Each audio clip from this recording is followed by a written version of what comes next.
Welcome back to This Was Supposed to Be Easy, your go-to podcast for connection, joy, and a good dose of laughter. Hosted by two friends who've seen enough of life to know that it's never as simple as it sounds. Or looks. Each conversation celebrates the diverse journeys we travel, the moments of bravery, the strength we didn't know we had, and the joy we find along the way. Because let's be honest, life is full of things that were supposed to be easy, but turned out to be harder. And definitely funnier than we thought. This is Amy. And this is Cheryl. And if it were easy, we wouldn't be here. So Amy, we just spent this past weekend, not together, in very different places, but I think both having a good time. And so I wanted to start today by just maybe telling a few stories about what we've been up to and where we've been, mostly because I missed the trip you went on, and I'm trying not to have too much FOMO. But, you were in one of my favorite places. So what did you do last weekend? Last weekend, we did kind of the annual girls trip to Myrtle Beach. And yes, you are usually there. And you were very missed. And I think we tried to keep you in spirit by texting you and sending pictures quite frequently of the things we were doing, even though part of us was like, is this sad? Like, is it like rubbing it in her face that this is what we're doing? Or is like it good? And so we had that discussion kind of a couple of different times. I knew you would, which is why I specifically begged you before you left to keep sending me pictures, because we did. I thought they're going to like worry that they're making me feel bad, and I want those pictures. So we did, and we sent them, but it was a really nice time. It was kind of humorously enough, that we obviously live in Michigan. It was actually warmer here in Michigan last weekend, though, than it was in South Carolina, which was very different. Yeah. But it was beautiful, very sunshiny, the whole time. So it was a perfect early fall, even though it doesn't feel early fall right now, but early fall weekend. So yeah. Yes. And I did notice at least a couple pictures where you were shopping at one of our favorite areas and found one of those displays with pumpkins and corn where you could take your pictures and feel the fall vibes, for sure. I also sort of felt a little, ping, pang, twang in my heart, because it felt like sort of a birthday or an anniversary for our podcast. Even though we didn't air our first episodes until, I believe, March of 2025, we actually recorded our first 3 episodes last year while we were in Myrtle Beach. And so I was thinking about that a little bit. Wow. I thought about that too. I mean, I won't lie. It was a little easier not to have to take our microphones and everything down there with us. But, hey, it was a great place to do some of those initial recordings. Yeah. So you said it was warmer here in Michigan. And the reason I wasn't able to go is because I was at a destination wedding 12 miles from my house, which destination for everybody else. It just means that you get to live in a really cool place. Yeah. So, so we got on the ferry to Mackinac Island and went to a destination wedding on Mackinac Island. And I literally wore one of my summer sundresses with just like strappy, no sleeves, and rode the top of the ferry on the first weekend of October without my jacket on. It was crazy. The wedding was at a beautiful, beautiful location kind of outside of town on the island. So it was quiet, and it was just a place where you didn't feel like you even ever had to leave it. But after the ceremony on Saturday, when we were supposed to be having cocktails on the patio, we were all looking for shade. Like we were finding 2 leaves to stand under because something to block it. Yeah, it was literally in the mid to upper 80s. It was beautiful. It was gorgeous, but it was like, what is happening? How is this possible right now? It was sad not to be with you all, but I really, really did enjoy the weekend on Mackinac Island and just being a part of all of that fun and celebration. Wonderful. Well, and shall I even dare say now, what, 4 days later, and we're 35, 40 degrees cooler than we were. I think We today it wasn't even supposed to get in the full 60s. I think it was supposed to be in the 50s. So yeah, yeah. Michigan. Yes, I literally we had frost on our cottage yesterday morning and, so we were doing all the things, bringing all the plants off of the porch and into the house for the winter and getting all of those things ready. So yeah. Yeah, every day is a new adventure here in Oh, Michigan. But I don't mind, lighting the fire and smelling the smoke and putting the cozy blanket on my lap while we talk. right. I have my warm tea and I'm holding it more for the heat than I am for, the actual drinking of it right now. So I get it. It goes perfectly with your favorite word of cozy, Of cozy. so I mean, I look for ways to use the word cozy, and weirdly enough, last night when we were watching football, there was a commercial for, oof, I don't know what fast food restaurant, but they described their bun on the sandwich as crisp and cozy. interesting. I love the use of the word cozy, but I was like, what part of that bun? Maybe the sandwich, but the bun, what part of that is cozy? I don't know. Maybe feeling full in your belly. I'm not sure. But Yeah, I don't know if that's quite the word that I would bring it on. choose for a sandwich. Yeah, Bring it interesting. on. I'm always open to new definitions. Sure, who knows, maybe that was an AI mishap. Right. Give us some adjectives somebody said, "Oh, I like cozy," not thinking they were talking about a sandwich or bread. Right. Who knows? Who knows? So I think in one of our recent episodes, we mentioned that you and I and our friend Holly, who has been on the podcast, are preparing to do a full day presentation workshop together. And I'm sure by the time this airs, that presentation will be over. But there were a few things that just kept popping up in my mind as we were preparing our outline and getting together and telling all the jokes and laughing and doing all the things. You asked if I wanted to talk about it at the presentation, and I think you could tell that I wanted to. Sure. Yeah. Because pretty quickly I was like, "Oh, you just like pulled one of those things that I could talk about forever to the surface." So I thought instead of talking about it forever during the presentation, maybe if we talk about it a little bit here and a little bit at the presentation, no one will fall asleep. I don't think anyone will fall asleep because it's a pretty cool concept. It's one I actually really enjoy too. The presentation is on joyful leadership, joy, making sure your workplaces have opportunities for people to experience and feel and build their joy. You also have said a couple of things this season on the podcast that remind me of this upcoming topic I'll clue you in just a minute. And I'm going to give two examples. One of them is when we were talking about the glamping experience and you were laying in bed and you noticed that the leaves outside the window were shaped in a heart. That was one example. And Mhm. then the other example was in our recent listening episodes where you mentioned that when you could tell your grandma wasn't listening, you would throw in a word or a couple of words not related to the topic at all, but that you knew would catch her attention. Yes. Those two things just kept coming to my mind as I was thinking about sharing this, and so wanted to kind of open it a little bit with that. But having said all of that, what I really, really have a fascination with from a very not, I am not a neuroscientist. I am not a brain researcher, but I have this fascination with this cluster of neurons or area in our brain called the reticular activating system. And typically, when I am in a group of people and I say, how many people have heard about the reticular activating system? It's pretty typically a small group. And again, I don't want to even attempt to use super scientific words because that is not my thing.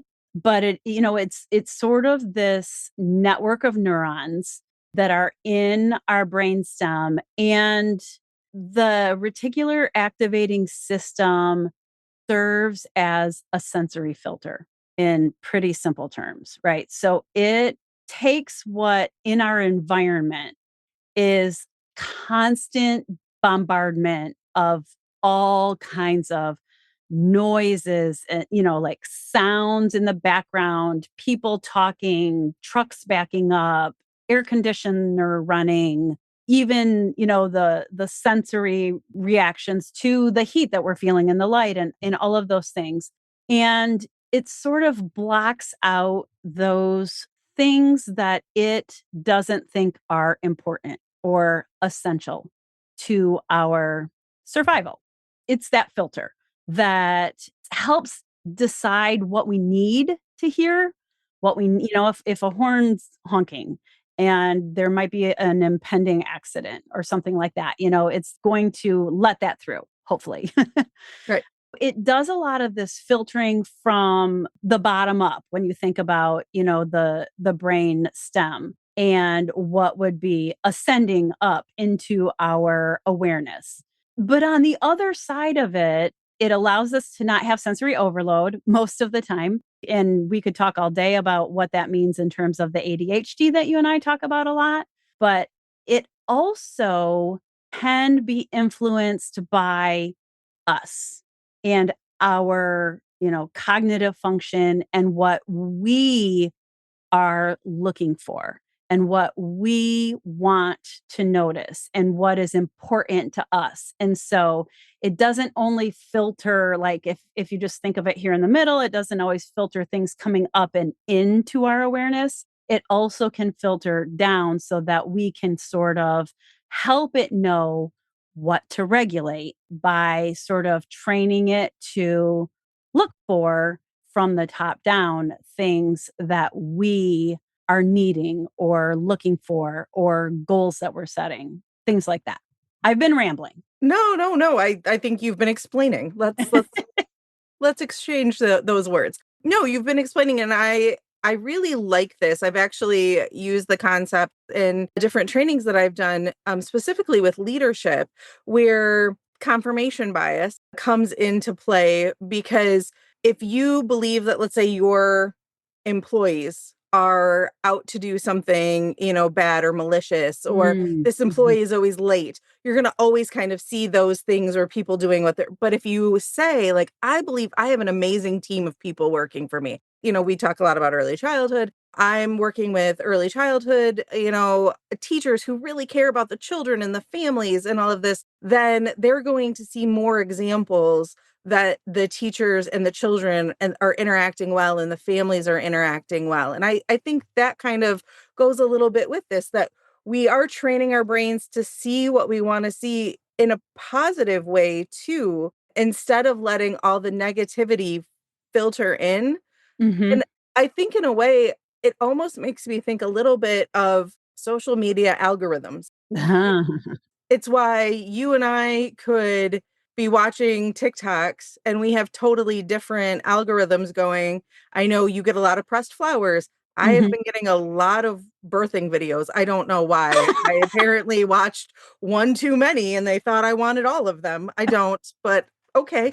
But if you send me then a pressed flowers video, all of a sudden now I'm seeing more and more pressed flowers video in my algorithm.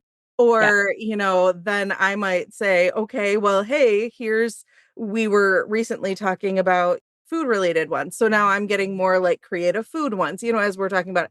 Obviously, but we're also bringing it to like our consciousness of this is what we're thinking. It makes me think of, we were talking about clothing options for this conference, that we were kind of coordinating our clothing. And yeah. now I'm seeing all of these outfits that are, even when I'm at the store, that are based in that color palette that we've been talking about over and over and over again. That's so perfectly what is happening. Literally, I was showing you shoes yesterday that I was thinking about buying for an upcoming wedding, and now all the shoes are showing up. And I was working on tabletop decorations for the wedding, and somehow my algorithm thinks I want to know about wedding dances. So I'm getting all of these funny wedding dances. And I'm like, no, I don't want to watch this. Like, get me back to my flowers. You know why it's doing that too is because for the presentation, if anybody's going to be there, we talked about learning the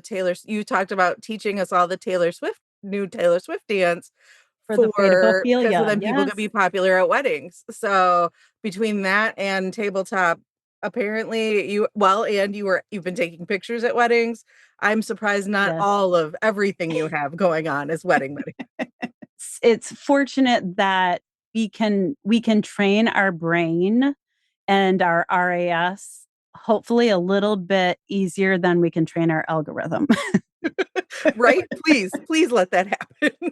I mean, there's a reason that this kind of came onto my radar, over the many years of presenting at conferences and talking with groups. I have done a lot of work with sharing about positive psychology and choosing. I've used the word happiness, and I'm trying to steer a little bit away from that because I don't want to promote toxic positivity, right? Because it's not about only seeing the rainbows. It's about being a little bit more intentional in what you focus on Yeah. and how you choose to think about the way that you're going to go into your day or whatever it is. And so that's when I first heard about the RAS. If my memory is not failing me, I'm also thinking that at some point when I read maybe The High Five Habit by Mel Robbins,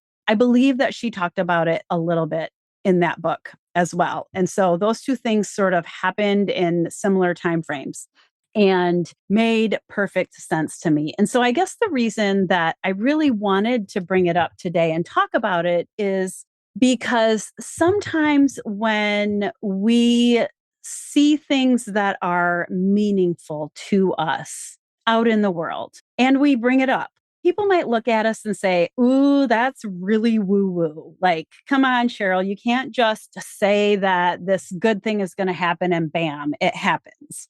Right. Yeah, but I love the woo woo. So I it's know. never too much for me. I know. But you know what else I love? I love it when the woo woo also then has like, oh, here's some proof, you know? And that's sort of what the RAS did for me, the brain's reticular activating system, and realizing that there really is this filter in our brain. And that if we tell that filter that something is important to us, it will begin to work for us in finding that thing that it knows is important to us. So, quick example that I like to use. I never have cared about cars or vehicles in my life. Like literally shopping for a new vehicle is, I don't even know what depth of hell I could put it in. I hate it. Yeah. Absolutely hate it. And I don't notice things like that my dad notices. He notices hubcaps. Okay. And, which hubcaps. In fact, the most recent time I purchased a car, my husband asked the car place to take the hubcaps or the wheels or whatever off of the old car tires and put them on the new ones because he liked them better than the new ones. Things I do not notice. But I do notice a cute Bronco Sport, Amy.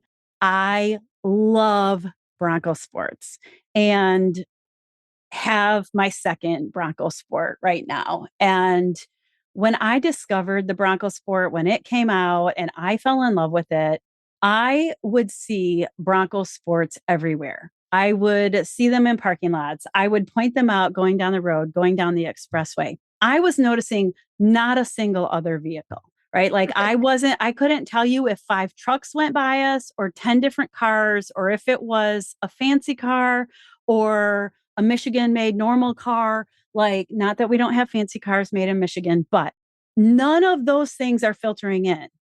But the Bronco Sports filter in, and colors I haven't seen before on the Bronco Sport. And which one might I want as my next Bronco Sport, even though both of the Bronco Sports I've owned were the exact same color because I love it so much. I was say it's a great color. It's that color that I think you would have everything in if I know. possible. Yeah. Yeah. I call it happy blue. I call it the lightest shade of happy blue. Holly named it Whisper because it's the lightest shade of happy blue, even though Ford calls it cactus gray, or at least the original model was called cactus gray. Anyway, that is my brain's RAS. Noticing that I love Bronco sports and therefore making sure that I am aware of the Bronco sports that are around me. And you see it. I'm going to use probably a really old example, but for you and I as women, when we were pregnant, we noticed pregnant women everywhere. Yeah, Yes. we just started to notice the baby bumps or the babies in Fair. strollers or whatever it was, way more than maybe we had. And that was our brain's RAS filtering in something that was important to us, whether we were pregnant or wanted to be, or, whatever it was. So that's just another example of the RAS filtering in. And so the reason that I want to talk about it in connection to joy, the reason that I like to talk about it in connection to positive psychology is because I think that we could spend more time in our days noticing what's good and noticing what's great if we ask our RAS to filter more of that in. And there are lots of different ways that you could do that. One of the ways that I talk about a lot, and I actually incorporate it into my classes that I teach, is a gratitude practice. For an example, if we decide that we're going to incorporate some sort of gratitude practice, and it might be, I want to write down at least 3 things a day that happened today that I'm grateful for and why I'm grateful for them. Or it could be that in the scope of a week, I hope to identify 15 things and, put them in a journal or recognize them by taking a photo of them or whatever it is. Like, I definitely believe people need to find a way that works for them and doesn't, make them feel like they're too like stuck to a checklist or a rule or anything like that. But I've experienced it myself that if I commit to a regular practice that becomes a habit of noticing the good, whether it's moments of kindness or times of beauty or an action that someone took, or it could be anything that just makes me feel a little happier in a moment that I could choose to be grateful for. If I commit to looking for those things and in a way recording them, my brain and my RAS learns that that's important to me and starts to highlight more of those things. And when I ask my students in my administration class to do this, I make it an assignment. So I guess I'm not asking them.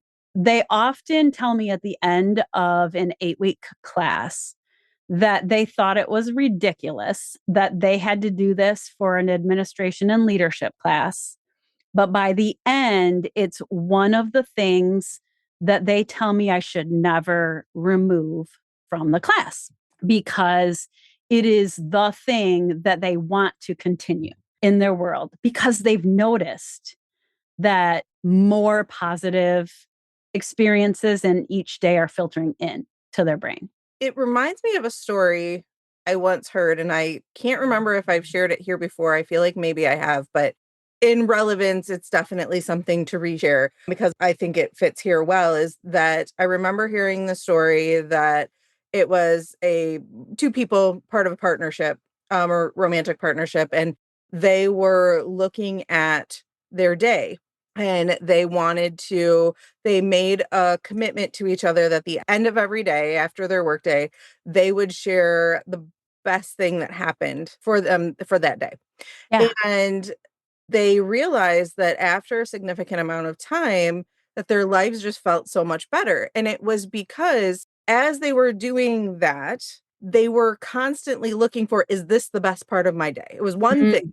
Like it was one thing that they, so whether it was a rainbow or somebody bought them a coffee or, that somebody let them in when they were driving, it was one thing that happened that day that was the best part of their day, but they were always looking to see, is that the best thing? Is that the best thing? Is that the best thing? So they were noticing all of these positive things that were happening all day long because they could only say one thing, but it had to be the absolute best for them. And some days it was super small, it was that, oh, they had the type of coffee that they wanted at the coffee shop, or they caught the elevator on the first time they pushed the button, or something like that. Or it could be something really big that was, they got a promotion, they got, whatever it was, but they were always tuned into that best possible thing, and so they saw more of it. And so I think that that is that very key piece. And again, we're training the algorithm to be looking for those best things. And I absolutely recognize what you said before about, that Pollyanna, like, oh, toxic positivity. But I don't think of this in that way, because all the stuff is still happening. Mhm. We're just tuning in our attention to where we want to tune it into. Yeah. We know our brains developed to protect us, to keep us safe, to be on high alert, looking for the danger, looking for the things that could harm us so that we could survive. Our brain has that tendency towards the negative. The negative is going to appear more often. The negative is going to comes out of our mouth more often. It's not putting a fake glitter, although I do love glitter. It's not putting a fake glitter on top of something that's terrible and that we should be standing up against, or anything like that. It's literally using the beauty of the neuroplasticity of our brain to flex and grow and help our systems adapt to find those true, real things that are happening that bring beauty to the world, to look for them more often. I've actually challenged students to ask their significant others, their roommates, their people in their lives, instead of saying, "Hey, what's going on?" I've asked them to do little weekend experiments where they'll say, "What's going great?" And it stops people in their tracks because people don't ask that. It makes them think about, well, what can I answer? What is going great? And so I try to start my classes with that question. I start board meetings with that question because it just helps us shift our focus a little bit. Well, it makes me think about, I was in a meeting once and I used this example because it was something that truly I had a lot of feels about it. But the person who was leading the meeting was having a very bad day and wanted to start the meeting with, what was the worst thing that happened to you today? Yes. And people by the end of it were like running out of the room crying. Other people were really uncomfortable because they're like, I'm sorry, my day's actually kind of going well, and felt bad that they were having a good day. But I don't think there was a single person. I mean, and I use humor on the side of it. It was chaos. Like I think turned to the one person next to me and I was like, what is happening right now? But it was the opposite of what exactly you're saying, right? Yeah. And that meeting was probably one of the craziest meetings that I had ever gone to, where people then for the rest, well, we were trying to make a decision on something and somebody threw out this really negative comment, and then the negativity just sucked all the air out of the room. It was actually a really it was a really weird meeting. And the meeting was ran then the rest of the way, or was felt that the rest of the way. Where if you say what's great, and everybody's thinking about, okay, what's great, what's going well, what's awesome, what's awesome, what's amazing, the work that you can do together when Mhm. you're in a positive space already is so different, Yeah. right? Yeah. It doesn't mean that the negative things didn't just happen. It just means that I'm not going to bring that, and that's what I'm going to focus in on now Mhm. for the next however long that you're there. Yeah. And I just talked about kind of this idea with my therapist just yesterday, I think it was. And I was saying, like, I can't be bombarded with all the negativity that we currently can experience in the world and not say, okay, what's going well though? Like what's going good, you know? And I do want to look for the opportunities that people were nice, whether nice to me or I witnessed something really nice happen for somebody else.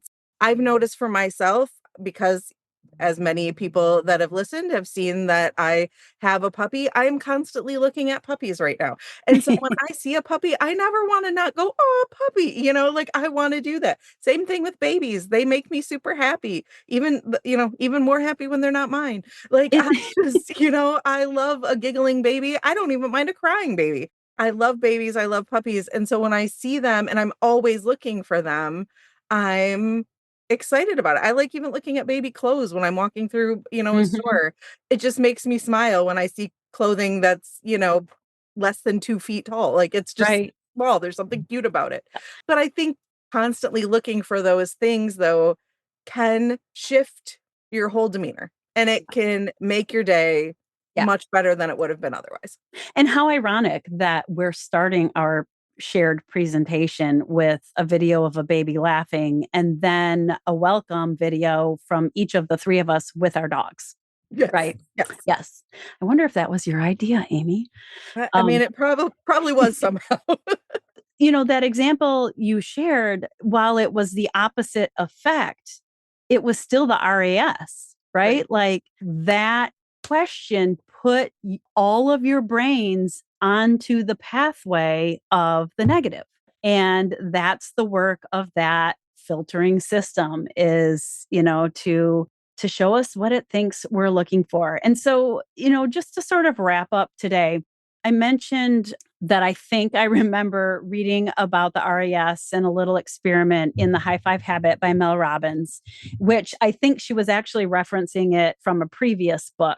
But when I learned more about it, I did decide to try this little experiment and would love to know if you've ever noticed anything similar. I decided I would look for hearts because I think that was the very specific example that people were experimenting with. And I wanted to just find hearts in my day, find hearts in places that weren't intended to be hearts. So, not like a stand displaying Valentine's cards, but I wanted to look for hearts. And so I said, I'm going to do this for a month. And if I didn't sit down the very next morning for coffee and see a heart shaped cloud floating by my window in the sky, literally the very next day.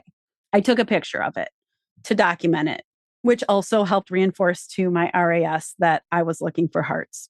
The next day, again, when I sat down for coffee, there was a reflection in the sunrise on the clouds. So it was a very different looking heart in the sky, but it was there. And then I was down at the end of our road and noticed that my neighbor had a collection of rocks on his porch that were heart shaped rocks that he had been finding. And it just kept happening. I was noticing it in leaf shapes. I was noticing it in colors. I was noticing it all over the place in nature. And then I presented about it at a conference in a scenario where it just became this moment none of us were expecting, where someone spoke up and said that heart messages were coming to her just as a reminder of a child that she had that had passed away. And, people in the room were in tears. And the next day, people were like, I was out shopping last night and I found this heart shaped rock and I found this journal with hearts on it. And they were giving me gifts as they found me at the conference because it had just immediately become more apparent to them. I really like this idea of making a conscious decision to look for the good, whether it's the good in general in a gratitude sort of way, whether it's focusing on your strengths, like I like to talk about a lot, and training your brain to know what your strengths are, and then find more opportunities to use your strengths, whether it's looking for messages in nature.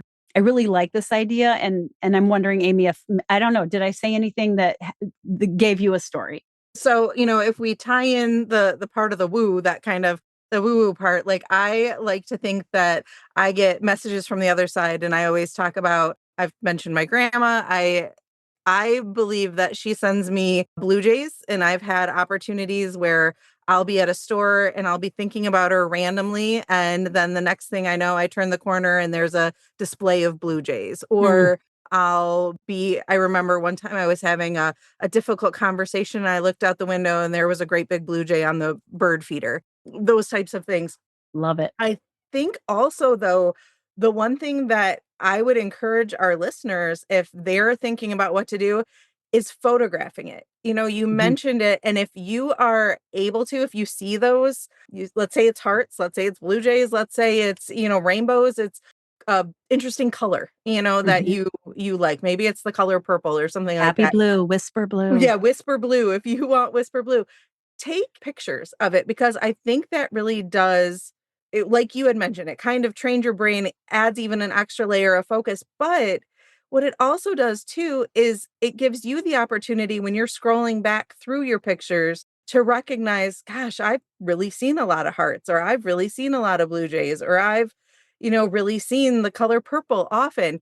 And even just recognize within yourself, like it is that kind of test in a way Mhm. to say, like, wow, yeah, and it is happening. So I would love to encourage our listeners to do that and then share out with us, Yeah. share it on our socials and things like that. But what are you looking for and what are you finding? Yeah, yeah, our brains are wired to find what we look for, and when we look for the good, we literally rewire ourselves to see more of it. And as you said, "Hey, share it in our comments on socials." Please, please, please do. What are you looking for? What good things are you finding? Let us know, but also not just let us know, put it out there to everyone else. Use your own social media or your actual voice or any other way that you share out into the world. Put it out there. Let other people know what you're noticing that's good. Tag us so that we can see it, but share it bigger. Spread the love. Thanks for tuning in to This Was Supposed to Be Easy. Remember, the best stories are the ones we live. Don't forget to like, subscribe, and keep the conversation going because life may not be easy, but listening in should be. Stay curious, stay connected, and keep wondering.